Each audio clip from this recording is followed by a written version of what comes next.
Assalamualaikum warahmatullahi wabarakatuh. Alhamdulillahi rabbil alamin, rabbis samawati as-sab' wal aradin as-sab' wa rabbil arshil azim, munzil at-taurati wal injil wal furqan, khaliqul habbi wan nawa.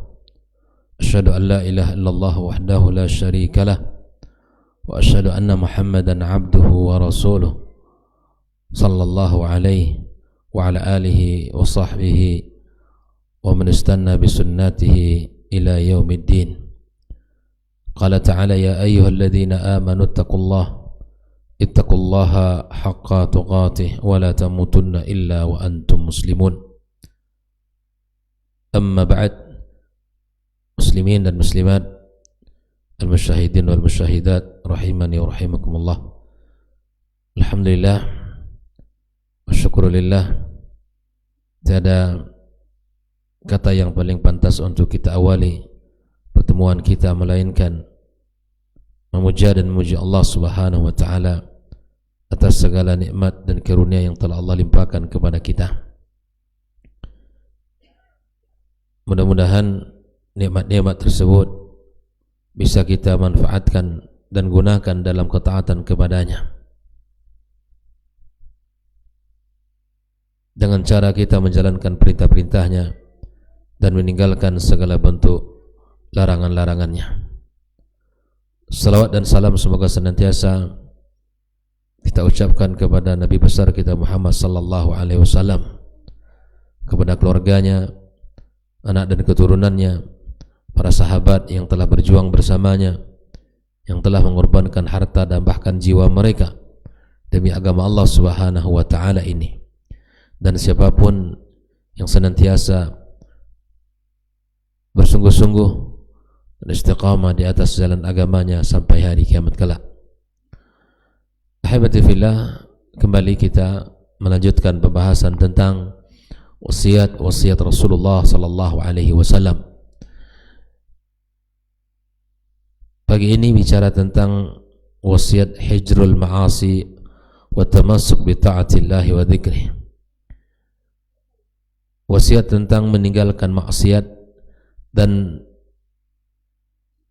berpegang kepada ketaatan, menjalankan ketaatan dan zikir kepadanya. Hal ini datang dari Ummu Anas radhiyallahu taala anha. Qalat, dia berkata, ya Rasulullah, dia mengatakan, ya Rasulullah, ausini, wasiatkan aku. Qala, lalu Nabi berkata, ihjiri al-ma'asi, tinggalkan maksiat, fa'innaha afdal hijrah, karena meninggalkan maksiat itu adalah sebaik-baik hijrah. Wa hafidhi 'ala al-fara'id, dan jagalah olehmu hal-hal yang telah diwajibkan Allah.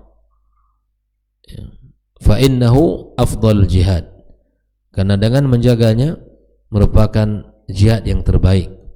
Wa aktsiri min dzikrillah, dan perbanyaklah zikir kepada Allah. Fa innaki la ta'tina lillahi bi syai'in ahabba ilaihi min kasrati dzikri, maka sesungguhnya engkau tidaklah datang yang paling dicintai oleh Allah Subhanahu wa taala daripada banyak berzikir kepadanya. Rawah Tabrani dan isnadnya jayyid. Dalam hadis ini terdapat pesan-pesan yang luar biasa dari Nabi alaihi salatu wassalam. Yang pertama adalah wasiat meninggalkan maksiat, di mana maksiat adalah sesuatu yang akan merusak hati kita. Maksiat akan mengotori jiwa kita. Karenanya orang yang meninggalkan maksiat lunak hatinya, dan sebaliknya orang yang melakukan maksiat dan dosa maka akan diberikan bintik hitam di hati dia. Sebagaimana sabda Rasulullah sallallahu alaihi wasallam, "Idza aznabal 'abdu dzamban nuqitat fi qalbi nuqtatan sauda." Bila mana seorang hamba itu melakukan maksiat apa saja, maka diberikan bintik hitam di hati itu. Hati kita tahu bila mana maksiat demi maksiat dilakukan, bintik hitam itu akan melebar sampai nanti apa? Sampai nanti ya dia akan menghitam kelam dan menutupi hati seorang hamba. Nah, ahibati fillah, maksiat ini adalah perkara yang akan merusak ya, amal kita, di mana seseorang tidak akan tertarik dengan kebaikan yang lain akibatkan maksiat yang telah ia kerjakan. Bahkan maksiat menutup pintu-pintu kebaikan yang lain. Bahkan justru akan membuka pintu-pintu apa? Maksiat yang lain. Karena biasanya albir, kebaikan itu akan membuka pintu kebaikan yang lain, dan maksiat itu akan membuka pintu maksiat yang lain. Oleh karenanya ahbati fillah, maksiat itu akan membawa kita kepada sesuatu yang akan membuat kita lalai dari Allah Subhanahu wa taala. Nah, di sini Nabi alaihi salatu wassalam mengingatkan Ummu Anas untuk meninggalkan maksiat karena dianggap itu adalah sebagai afdal al-hijrah. Hijrah yang paling terbaik. Hijrah yang paling terbaik.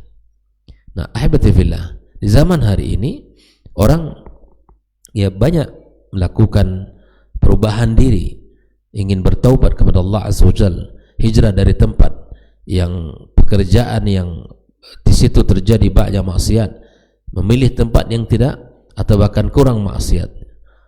Hijrah dari sumber rezeki yang pekerjaan yang haram kepada sumber rezeki yang halal. Nah, hijrah dari sikap lalai menuju kesungguhan di dalam beribadah, ini adalah hal yang baik. Maka oleh karenanya semangat untuk berhijrah itu tinggi.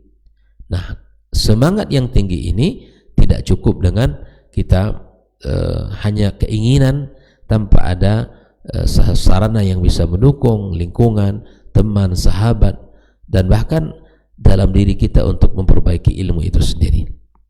Nah, di dalam pesan atau wasiat yang kedua, Nabi SAW mengingatkan agar menjaga hal yang diwajibkan Allah Azza wa Jalla. Kenapa ini dijaga? Karena tidak ada sesuatu yang paling Allah sukai dan Allah cintai ya untuk dikerjakan oleh seorang hamba dengan tujuan mendekatkan dirinya kepada Allah, melainkan apa? Dengan mengerjakan hal yang diwajibkan, yang diperintahkan oleh Allah Subhanahu wa taala. Jelas ya? Seluruh ya kita menginginkan dekat dengan Allah. Nah, seluruh kita menginginkan bahwa kita ini orang-orang yang menjalankan perintah-perintahnya, dan tidak ada cara yang paling afdal untuk mendekatkan diri kita kepada Allah melainkan dengan menjalankan perintah-perintah yang telah Allah wajibkan kepada kita. Di antara yang Allah wajibkan apa? Salat berjamaah, salat 5 waktu ya, wajib salat 5 waktu, dan ini cara terbaik untuk kita mendekatkan diri kepada Allah ya, cara yang terbaik ya. Maka setelah kita melaksanakan hal yang wajib, baru kita tambahkan dengan ya hal yang sunnah agar melengkapi, menyempurnakan ya usaha dalam melakukan perbuatan itu. Maka oleh karena itu ahibati fillah, kewajiban-kewajiban kita seperti salat 5 waktu mesti kita tunaikan. Makanya orang yang tidak salat, hal yabqa min dinihi syai', apakah masih ada tersisa dari agamanya? Ya kan? Kalau orang mengaku muslim Pak Yogi tapi dia enggak salat, adakah yang tersisa dari agamanya? Apalagi yang diharapkan dari dia, dari keislaman dia? Dia tidak salat. Apakah cukup nama saja yang tersisa? Muslim tapi tidak salat misalnya. Hal yabqa min dinihi syai', apa yang tersisa dari agamanya itu? Ya kan? Maka sampai Nabi mengatakan perbedaan kita dengan yang tidak beriman kan pada salatnya, ya kan? Dan kemudian salat ini adalah syariat yang dijemput oleh Nabi, perintahnya ke langit langsung ketika Isra dan Mi'raj. Dan salat merupakan amalan yang pertama kali dihisab dan ditanya nanti oleh Allah. Jika sempurna salat, sempurna yang lain. Bila mana tidak, maka tidak juga sempurna yang lain. Ini hal-hal yang mesti kita jadikan dalam pikiran kita. Jika ingin mendekatkan diri kepada Allah, mulai dari mana? Mulai dari sesuatu yang diwajibkan Allah kepada kita. Lakukan sesuatu yang diwajibkan Allah Subhanahu wa taala. Dan kemudian yang ketiga, ya, Nabi mengingatkan agar berbanyak zikir kepada Allah Azza wa Jalla. Ini ada beberapa hadis-hadis yang sudah kita bahas sebelum ini, semuanya bicara tentang keutamaan zikir. Ya, orang-orang yang berzikir kepada Allah Azza wa Jalla, ya, kepada orang-orang yang selalu mengingat Allah Azza wa Jalla, la yazal lisanuka radban min zikrillahi ta'ala. Itu semua adalah keutamaan-keutamaan zikir.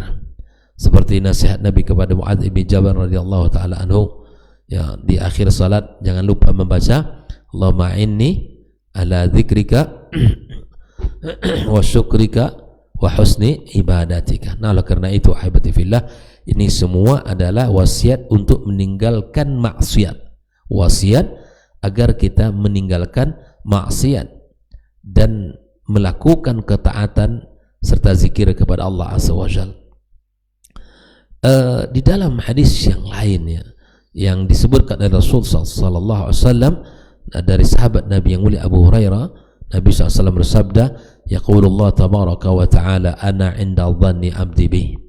Ini tentang prasangka baik kepada Allah. Bagaimana kita berprasangka kepada Allah, begitulah Allah akan memperlakukan kita. Ini hadisnya luar biasa ini. Ya, hadis ini luar biasa, bahwa bagaimana Allah Subhanahu wa taala kepada kita itu sesuai dengan prasangkaan kita. Kata Allah dalam hadis qudsi ini, ana inda dhanni abdi bih. Saya sesuai dengan prasangkaan hambaku kepada aku. Berarti ini memberikan pelajaran kepada kita agar kita berprasangka baik kepada Allah Subhanahu wa taala. Tidak boleh kita berprasangka buruk dalam keadaan apapun. Hatta dalam keadaan kita sempit, sulit, diuji dengan segala hal yang memberatkan hati kita, keluarga kita, pasangan kita, tetap kita berhusnudzan kepada Allah. Ana uhsinul dzan, katakan sebab prasangka baik kepada Engkau ya Allah. Apa kata Allah? Wa ana ma'ahu hina yadhkuruni. Aku bersamanya ketika dia mengingatku. Bayangkan. Artinya kalau kita tidak ingat Allah, Allah ingat sama kita enggak? Enggak ingat. Allah akan memperlakukan kita sesuai dengan bagaimana kita berprasangka kepadanya. Kalau kita ingat Allah, Allah ingat kita. Itu kuncinya. Fa in dzakarani fi nafsihi dzakartu fi nafsihi. Bila mana hamba itu ingat Allah dalam dirinya, aku ingat dalam diriku, kata Allah Azza wa Jalla. Wa in dzakarani fi mala dzakartu fi malin khairi minhu. Bila mana dia sebut aku di depan orang yang banyak, di dalam majlis, aku sebut pula, aku ingat pula dia, kata Allah, di dalam kumpulan, ya, makhluk yang lebih baik darinya. Siapa? Para malaikat. Bayangkan, bila mana kita ingat Allah, Allah ingat kita. Kalau kita ingin ingat Allah, maka tidak ada cara kecuali kita harus berzikir kepadanya. Ya, bila mana kita ingat Allah dalam diri kita, Allah ingat kita dalam dirinya. Di bila mana kita sebut Allah, kita sanjung dan kita puji Allah, kita tinggikan Allah, asma dan sifatnya, segala hal yang Allah ciptakan, Allah atur, Allah urus, kita sebut fi mala, depan keramaian, depan banyak orang, ya, maka Allah sebut pula kita, ya, fi mala'in khairin min, di depan, ya, kumpulan makhluk yang lebih baik darinya. Wa in taqarraba ilayya shibran taqarrabtu ilayhi dara'an. Bayangkan, bila mana kita mendekatkan diri kita kepada Allah, usaha kita cuma sejengkal, Allah akan lebih, ya, berikan dengan rahmat dan kesayangan kepada kita, akan lebih dekat dengan sehasta. Artinya diberi satu, dikasih dua, balikkan dua. Sejengkal cuman kita lakukan, sehasta Allah dekatkan. Wa in taqarraba ila dzira'an taqarrabtu ilaihi ba'an. Bila mana seorang hamba berusaha untuk mendekatkan diri kepada Allah sehasta, maka Allah sedepah dia akan dekat. Bayangkan. Jadi kebaikan itu memang akan kita dapatkan bila mana kita memulainya. Begitulah Allah Subhanahu wa taala memperlakukan makhluknya. Wa in atani yamshi ataitu harwalah, bila mana dia datang kepadaku dengan berjalan kaki, maka aku datang kepada dengan berlari. Artinya apa ya? Begitu kasih dan sayangnya Allah kepada kita. Namun kita tidak mau menjemput itu. Kita berusaha mendekatkan diri kepadanya dengan hanya satu jengkal, Allah akan sambut dan akan beri kebalasan, ya, satu hasta. Bayangkan. Namun kita yang ingin menjauhkan diri kita darinya, diakibatkan hawa nafsu syaitan yang selalu menggoda. Maka cara yang terbaik untuk mendekatkan diri kita kepada Allah adalah menjalankan sesuatu yang telah Allah wajibkan. Itu dia. Cara yang terbaik untuk kita beribadah kepada Allah dengan cara menjalankan apa yang telah Allah wajibkan untuk kita. Ada yang wajib, ada yang mukammilat, penyempurna. Itulah ya perbuatan amalia-amalia sunnah yang kita bahas. Ahibati fillah. Di dalam sebuah hadis atau riwayat yang lain, riwayat Muslim, an Muawiyah anna Rasulullah sallallahu alaihi wasallam kharaja ala harqatin min ashabihi. Di suatu hari Nabi itu keluar lalu melihat sahabat-sahabat mereka dalam lingkaran-lingkaran, dalam duduk berhalaqah gitu ya. Maka Nabi berkata, dan begitulah cara Nabi untuk menyapa para sahabat, ma ajalasakum, apa yang membuat kalian ini duduk bersama di sini? Ya. Kenapa kalian di sini duduk? Untuk apa? Ma ajalasakum. Qalu jalasna nadhkurullaha wa nahmaduhu ala ma hadana al-Islam wa manna bihi alaina. Kata mereka sahabat, ya kami duduk di sini mengingat Allah, memuji Allah atas nikmat petunjuk Islam yang Allah berikan kepada kita, karunia yang telah Allah limpahkan kepada kita. Artinya mereka sahabat-sahabat itu duduk berzikir dalam mengingat bahwa Allah betapa banyak nikmat Allah untuk kita. Baik. Qala Allahu ma ajlasakum illa dzalik, demi Allah, bukankah apakah memang benar itu yang membuat kalian bisa duduk di sini, bahwa kalian mengingat nikmat Allah ini, betapa besarnya nikmat Allah ini, betapa besar karunia Allah ini, apakah itu yang membuat kalian duduk? Nah, qalu wallahi ma ajlasana illa dzak, ya Rasulullah, benar, demi Allah kata mereka, tidak ada yang membuat kami bisa duduk di sini, yang tidak ada yang bisa membuat kami berbincang-bincang di sini di dalam satu majlis ini kecuali hanya itu ya Rasulullah. Ya. Ya. Lalu Nabi mengatakan, amma inni lam astahlifukum tuhmatan lakum walakinnahu atani Jibril fa akhbarani anna Allah azza wa jalla yubahi bikumul malaika. Kata Nabi alaihi salatu wassalam, bahwa saya tidak bersumpah dan menuduh kalian bahwa sesungguhnya Jibril datang kepada saya memberitahu saya bahwa Allah yubahi bikum malaika, ya, membanggakan kalian. Allah senang apa tidak? Allah senang orang yang duduk bermajlis di dalam mengingat Allah Subhanahu wa taala, di dalam ya mengenali Allah Subhanahu wa taala. Yang membuat dia duduk bukan maslahat dunia, bukan bincang bisnis, bukan membuka peluang-peluang ya bisnis, bertemu dengan partner, bertemu dengan mitra, bukan itu. Tapi yang membuat mereka baik, seperti kita duduk di sini. Apa yang membuat kita duduk di sini? Melainkan kita ingin tahu tentang agama Allah ini, ingin mendengarkan wasiat-wasiat Nabi SAW, ya kan? Bukan hal yang lain. Hari ini kita, selesai ini kita bubar ke rumah masing-masing, lalu kita akan bekerja seperti mana biasanya, beraktivitas. Yang membuat kita bersabar duduk sejarah di sini adalah ilmu. Karena dengan ilmu itu kita akan tahu mana hak mana yang batil. Apalagi tentang wasiat-wasiat Nabi SAW, nasihat-nasihat Nabi kepada sahabat di zaman itu. Tentu ini sangat berharga. Ini yang membuat kita duduk sejenak. Saya yakin kita semua punya kesibukan. Barangkali yang ini ingin harus berangkat setelah kajian ini, yang ini ya ingin mungkin duduk dengan keluarganya sejenak ya, dan memantau, melihat, mengevaluasi dan seterusnya.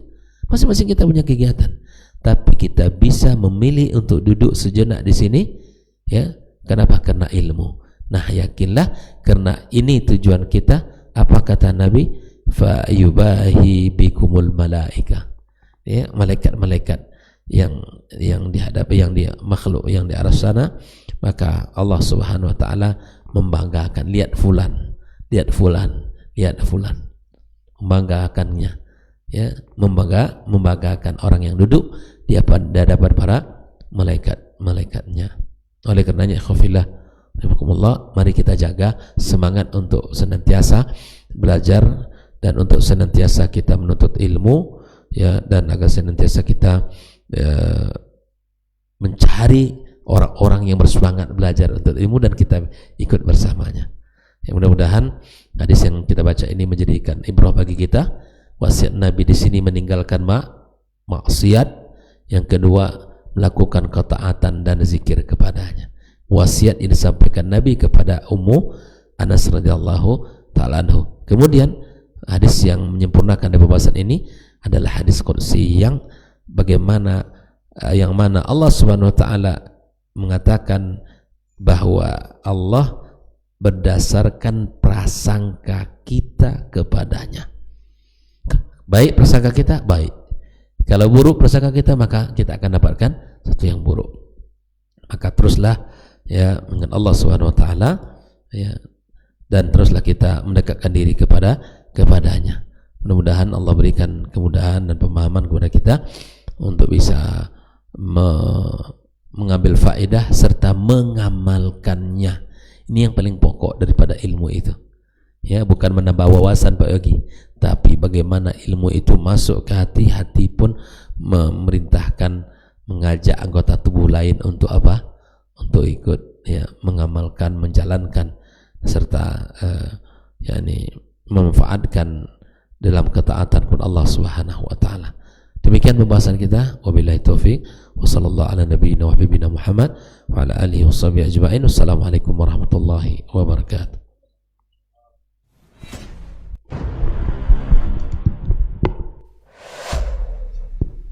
Dunia dan seisinya ini bagi Allah tak sama nilainya dengan sebelah sayap lalat. Barang siapa yang beramal untuk akhiratnya, Allah akan cukupkan baginya urusan dunia. Sayati zamanun 'alan nasi as-sabiru fihim qalqabit al-jamarah. Akan ada satu masa di akhir zaman yang berpegang teguh dengan agamanya seperti orang yang sedang memegang bara